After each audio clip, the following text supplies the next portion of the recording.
Okay, I'm going to do a demonstration on how to do a single crochet. But before we do that, we have to be able to create a slip knot and chain some stitches. So the yarn, I want to make sure that everybody knows the yarn that I'm using, because I always like to know that as well. This is yarn I found at Hobby Lobby on their clearance sale, and the name of it is Neon Watermelon, and it is a superwash merino wool, which is absolutely, it's one of my favorites because you can, if it ends up in the washer, it doesn't ruin your project. So I always look for this superwash, and I have 3 kids, so those things end up in the washer all the time, and I've had a few projects just completely ruined because they were not they weren't supposed to make it to the washer. They were either a wool or some kind of wool blend. Here's the specs on it right here. And I'll kind of pause for just a second so you can kind of look at that. But anyway, so this yarn, like I said, I got it at Hobby Lobby, and I got it during their yarn clearance sale. So anyways, I'm going to go ahead and create a slip knot. So to do the slip knot, you're going to make a loop. You'll twist your yarn to make an X, and then you will, wherever your yarn is like laying over top of the X, you're going to reach around and pull that portion through, and then you've just created your slip knot. Okay.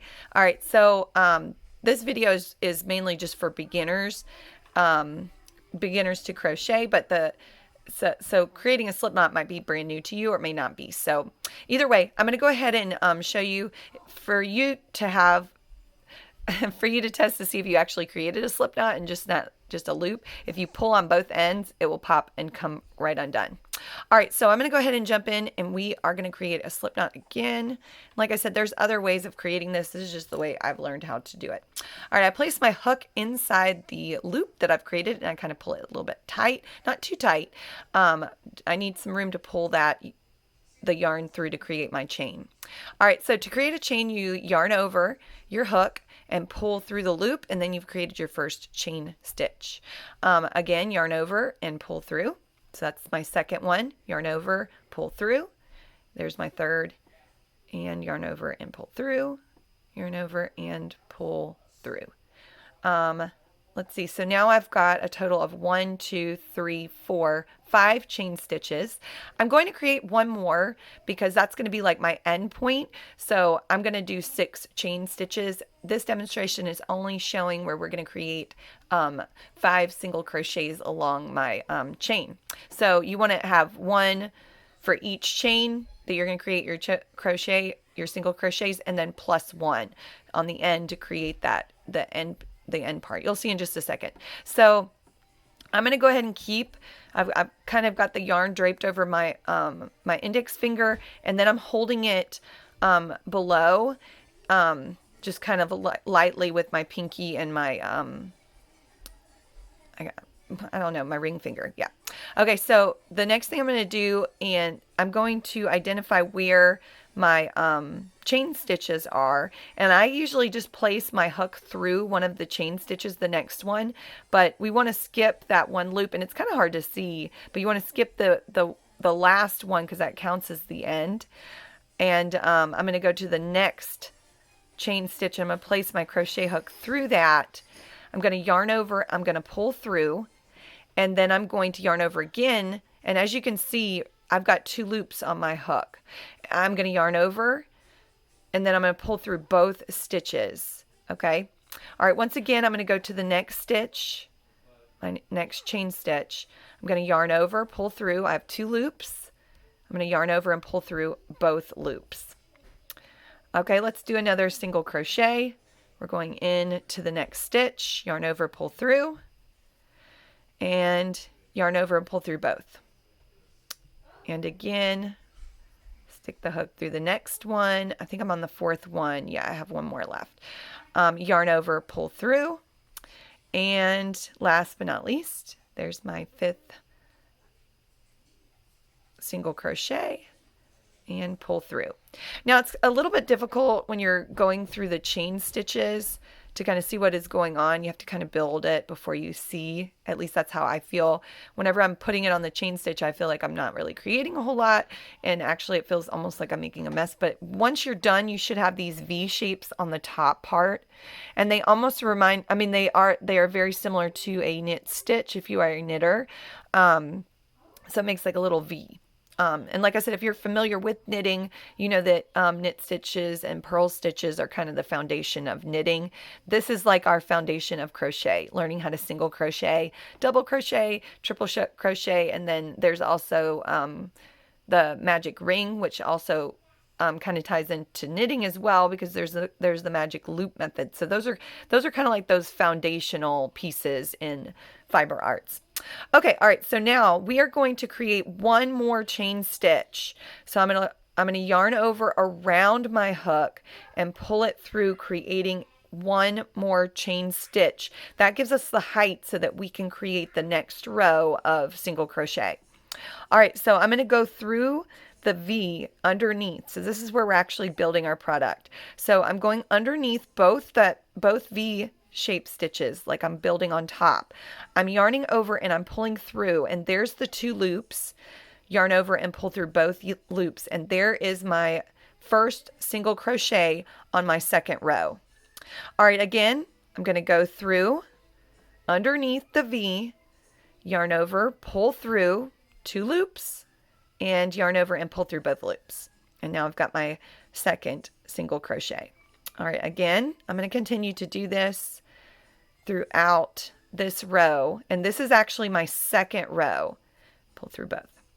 So place your hook underneath,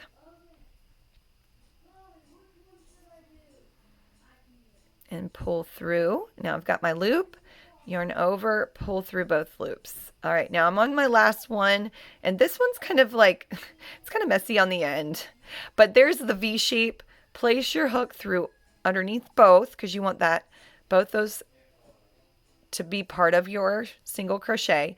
So I pulled through, there's 2 loops, and now I'm going to yarn over and pull through both. There's the V shape at the top. You can see I've got 1, 2, 3, 4, 5 single crochets, and it's building up taller. And I'm going to go ahead and chain 1, because remember, we need that height so that we can build our third row of single crochets.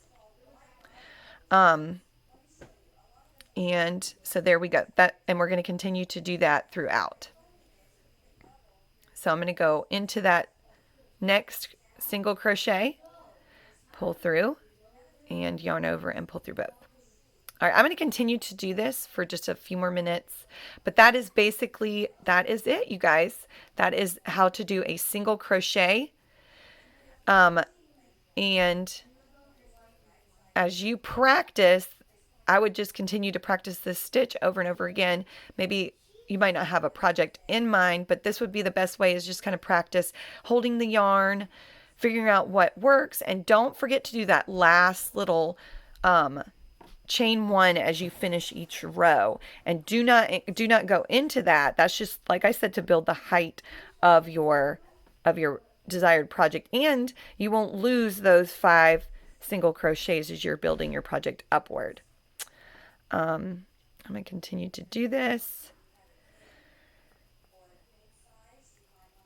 And I am going to say sometimes it's easy for beginners to kind of wrap the yarn around, holding it in their right hand, especially if you're right-handed. That's how my daughter crochets, because she initially started out with knitting, and but if you could get your hands trained to hold that yarn in your left hand, or whether you're left-handed or right-handed, but holding it where you're going to be looping it makes it a little bit easier, and it makes your project go by much quicker, in my opinion. All right, so I'm going to keep going into that next row, and as you can see, it's kind of building it up. And I really like this yarn. I like the way it has orange in it. I'm not a big fan of orange, but I do like the way it is throughout the pink, um, and it's just beautiful. Anyway, so please subscribe, like, and follow my channel. I'll be adding more videos for tutorials for knitting and crocheting, and possibly doing some more reviews on yarn. I am kind of picky when it comes to yarn. I've made mistakes in the past where I bought yarn before and it just basically is destroyed by the kids. So whenever I recommend a yarn, it is because it is durable and it will last through many years, because my kids will just destroy it. And I would recommend this yarn. I have knitted with it before. I've washed things with it. I've given it to my kids. It washes beautiful, and it is just a great yarn. To durable, great, soft, and anyways. All right, well, thank you for joining me. Like I said, like, subscribe, and ring that bell if you feel like you need to. All right, bye, fiber art friends.